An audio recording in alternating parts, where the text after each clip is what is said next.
और चलिए अब खबरें विस्तार से। सबसे पहले बात उपचुनाव की। उपचुनाव से पहले सीएम शिवराज के ताबड़तोड़ दौरे आज से शुरू होने जा रहे हैं। सीएम शिवराज दिमनी, अंबाह और मेहगांव विधानसभा के दौरे पर रहेंगे। दिमनी में 71 करोड़ के निर्माण कार्यों का भूमि पूजन होना है। 22 करोड़ के निर्माण कार्यों का लोकार्पण होना है। अंबाह में 62 करोड़ के कार्यों का भूमि पूजन, 21 करोड़ का लोकार्पण। भिंड के मेहगांव में सीएम शिवराज 204 करोड़ के कार्यों का भूमि पूजन, 7 करोड़ के कार्यों का लोकार्पण करेंगे। शिवराज के साथ दौरे में सिंधिया भी रहेंगे।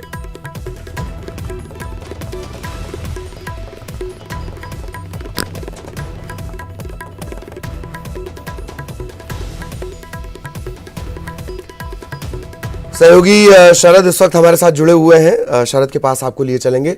शरद, सबसे पहले तो बताएं कि दौरा पहले दिन का कैंसिल हो गया और उसके बाद आज से ये ताबड़तोड़ दौरे शुरू हो रहे हैं, कोई खास वजह आपको नजर आती है? दूसरा, आज के दौरे के बारे में जानकारी शरद।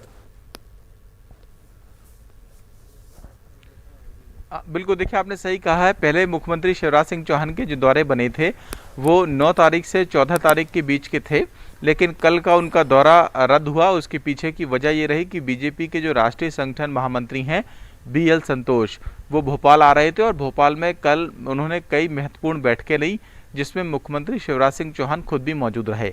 तो पहले दिन का जो उनका दौरा था नेपानगर हाट पिपलिया की ओर में, वो रद्द हुआ था। आज से दोबारा से जो दौरे हैं वो शुरू हो रहे हैं और जैसा कि आपने कहा, अंबा, दिमनी और मेहगांव वो जाएंगे। मुरैना और भिंड की जो विधानसभा सीटें हैं जहां पर उपचुनाव होना है, वो वहां पर आप जो ताबड़तोड़ दौरे हैं वो करेंगे। और एक तरीके से आज के जो दौरा है उसको चुनावी प्रचार का सबसे बड़ा आगाज़ भी कह सकते हैं। और ख़ास बात ये भी है कि ये प्रचार का जो आगाज़ है वो सिंधिया और शिवराज की जोड़ी के साथ होने जा रहा है, जो अपने आप में अब दिलचस्प होगा देखना पूरा मध्य प्रदेश का जो उपचुनाव है उसको। हालांकि केंद्रीय मंत्री नरेंद्र सिंह तोमर, क्योंकि वहाँ के बड़े कद्दावर और स्थानीय नेता हैं, वो भी सिंधिया के साथ दिल्ली से ग्वालियर पहुंचेंगे। मुख्यमंत्री शिवराज सिंह चौहान भोपाल से ग्वालियर पहुंचेंगे और फिर ग्वालियर से सभी दिग्गज नेता जहां जहां उनके दौरे हैं अंबा, दिमनी और मेहगांव के, वहां पर जाएंगे। तो चुनावी जो प्रचार है अब उसका आगाज़ हो गया है, क्योंकि चुनाव आयोग भी ये कह चुका है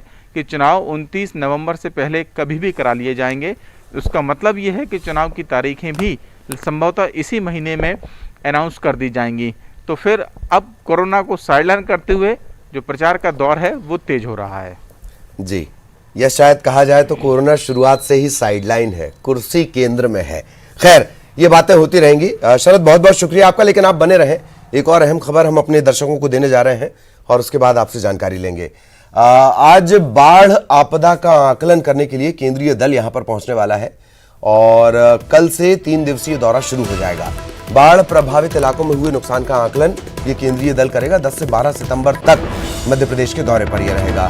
टीम जो केंद्र से आने वाली है वो सीहोर, रायसेन, होशंगाबाद, हरदा और देवास, सीहोर, रायसेन, होशंगाबाद, हरदा और देवास जिले का दौरा करेगी।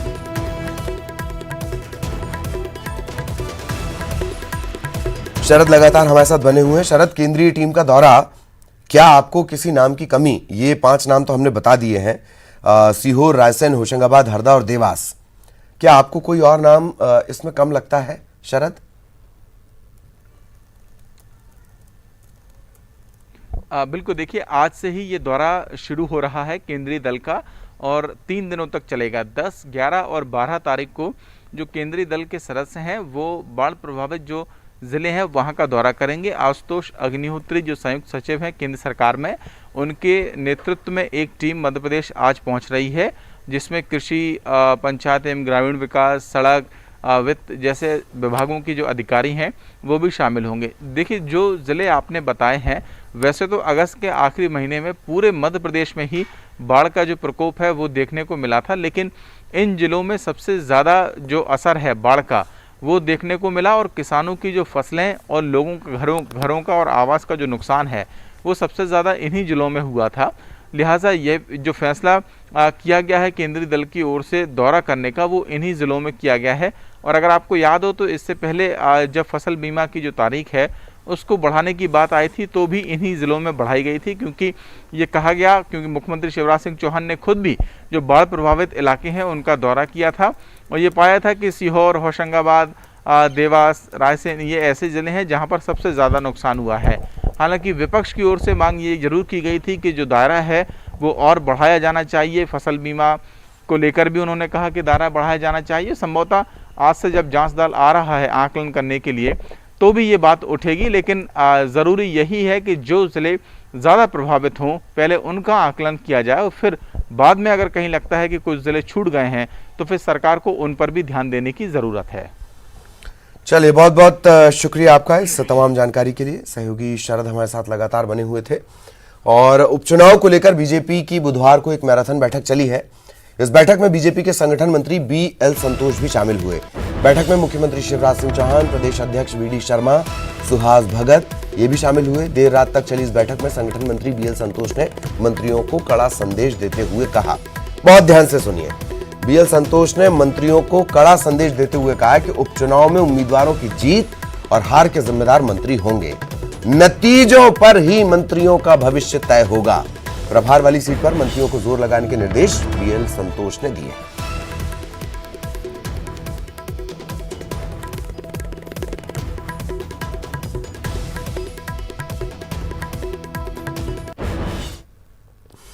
और बीजेपी की बैठक में पीएम मोदी के जन्मदिवस पर हितग्राही सप्ताह मनाए जाने का फैसला लिया गया। 16 सितंबर को 37 लाख हितग्राहियों को पात्रता पर्ची वितरण का कार्यक्रम होगा। इसमें खाद्यान्न वितरण के लिए पात्रता पर्ची दी जाएगी।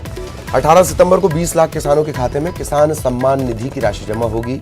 20 सितंबर को लैपटॉप का वितरण सरकार करेगी। 21 सितंबर से संबल योजना का लाभ हितग्राहियों को दिया जाएगा। जिला और तहसील स्तर के कार्यक्रमों में मंत्री शामिल होंगे।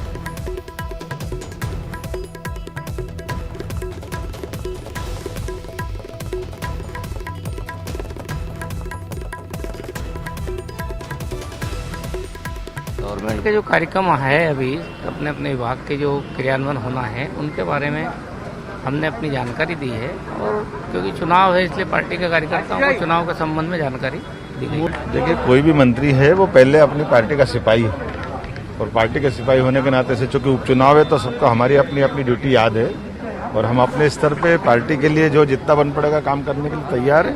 संगठन का ये अधिकार है कि वो अपनी सरकार के काम कैसे चल रहे हैं, जनता के हित में विकास के कार्य कैसे चल रहे हैं उसके बारे में पूछे।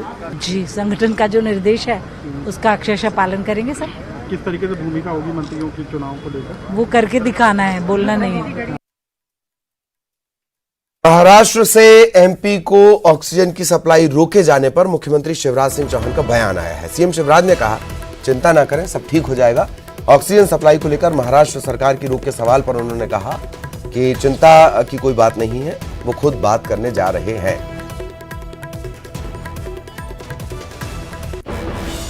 ऑक्सीजन की सप्लाई रोक दी है सर महाराष्ट्र। चिंता नहीं करें सर, ऑक्सीजन की सप्लाई रोक दी है सर महाराष्ट्र। चिंता नहीं करें। और प्यारे मियां केस में अपने बयानों से जो लड़कियां हैं, नाबालिग लड़कियां जिन्होंने आरोप लगाया था, वो पलट गई हैं। लड़कियों के बयान पर बाल संरक्षण आयोग ने पुलिस पर उठाए थे सवाल। अब बयान से पलटने पर पुलिस को एक तरह से क्लीन चिट मिल गई है। सहयोगी मनोज इस वक्त हमारे साथ जुड़े हुए हैं। मनोज, ये थोड़ा पेच फंस गया, थोड़ा विस्तार से बताएं दर्शकों को।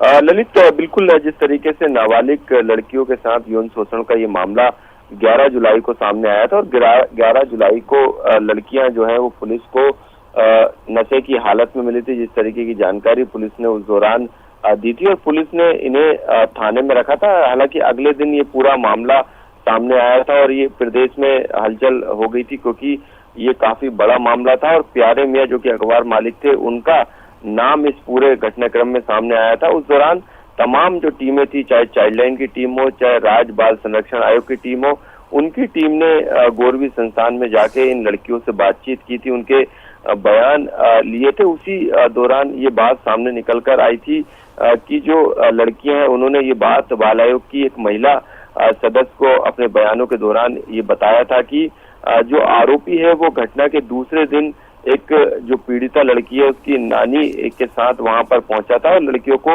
छुड़ाने के लिए पुलिस पर दबाव बना रहा था। इसके साथ ये भी बात सामने निकल के आई थी कि जो रात्रिवड़ के जो थाना प्रभारी थे उनको भी 1 करोड़ रुपए का ऑफर आरोपी प्यारे मियां के द्वारा दिया गया था। ये तमाम आरोपों के बाद राज्य बाल संरक्षण आयोग ने एक चिट्ठी डीजीपी को लिखी थी और पुलिस की जो भूमिका थी उसकी जांच करने की मांग की थी और कई बिंदुओं पर रिपोर्ट भी मांगी थी। लेकिन अब लड़कियों के जो बयान थे वो बाद में जब आयोग की टीम ने लिए तो उन्होंने इस बात से इनकार कर दिया कि प्यारे मियां थाने आया था। अब ऐसे में जो पुलिस की भूमिका पर लगातार सवाल खड़े हो रहे थे, अब उसको कहीं ना कहीं क्लीन चिट मिली है। हालांकि अब तमाम जो कार्रवाई है वो कोर्ट में चल रही है और चालान भी इस पूरे मामले में पेश हो चुका है। जी चलिए, बहुत बहुत शुक्रिया मनोज आपका इस तमाम जानकारी के लिए।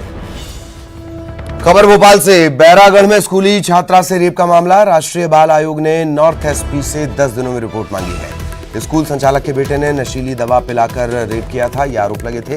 परिजनों ने पुलिस पर जांच में लापरवाही के आरोप भी लगाए हैं। पुलिस की लापरवाही से आरोपी को जमानत भी मिल गई थी।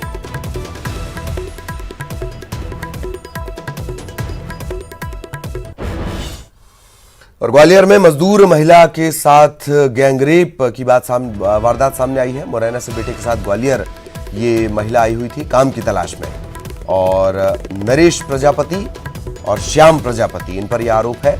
महिला ने यूनिवर्सिटी थाने में मामला दर्ज करवाया है।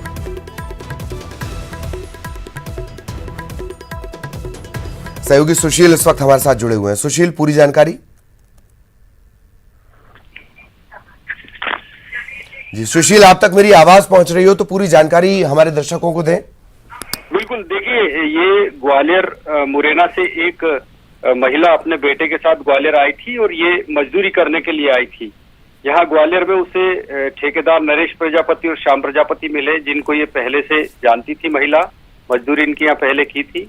ये दोनों इसे मजदूरी के बहाने कलेक्ट्रेट के पीछे पहाड़ी के पास एक मकान में ले गए। वहाँ दोनों बारी बारी से दोनों ने इसके साथ दुष्कर्म किया और उसके बाद ये वहां से भाग निकले। इसके बेटे को जान से मारने की धमकियां भी इन लोगों ने दी थी। महिला किसी तरह से वहां घर से बाहर निकली और फिर राहगीरों से थाने का पता पूछकर ये थाने पहुंची और यूनिवर्सिटी थाने में मामला दर्ज कराया। पुलिस ने मामला दर्ज कर आरोपियों की तलाश शुरू कर दी है। बहुत बहुत शुक्रिया सुशील इस तमाम जानकारी के लिए। ब्रेक के बाद खबर जबलपुर से, सरकारी गेहूं की कालाबाजारी का मामला सामने आया है। ट्रक और गोदाम में 422 बोरा गेहूं ट्रक और गोदाम के जरिए जब्त किया गया है। एफसीआई की बोरियों में, food corporation of India FCI की बोरियों में भरे गेहूं का कहीं कोई रिकॉर्ड नहीं मिला और इस जब्त गेहूं की कीमत तकरीबन 4.25 लाख रुपए बताई जा रही है। ट्रक के जरिए इसे कर्नाटक ले जाने की तैयारी थी और तभी ये पकड़ा गया है। माढ़ोताल आईटीआई के सामने बने गोदाम का यह पूरा मामला है। पुलिस और तहसीलदार ने ट्रक जब्त कर लिया है, जांच शुरू कर दी गई है।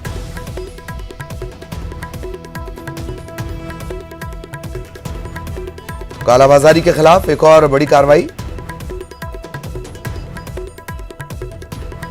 4.25 लाख का गेहूं बरामद हुआ है।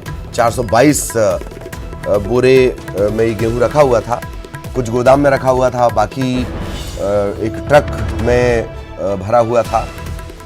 एफसीआई की ये बोरियां हैं, फूड कॉर्पोरेशन ऑफ इंडिया, जो बड़ी बड़ी बोरियां होती हैं, एफसीआई इन पर लिखा हुआ है और ट्रक में भरकर इस गेहूं को कर्नाटक ले जाया जा रहा था। तभी माढ़ोताल आईटीआई के सामने बने गोदाम माढ़ोताल पुलिस ने पूरी कार्रवाई की है। पुलिस और तहसीलदार ने ट्रक भी जब्त कर लिया, जांच शुरू कर दी है माढ़ोताल थाने ने। वहीं का ये पूरा मामला है।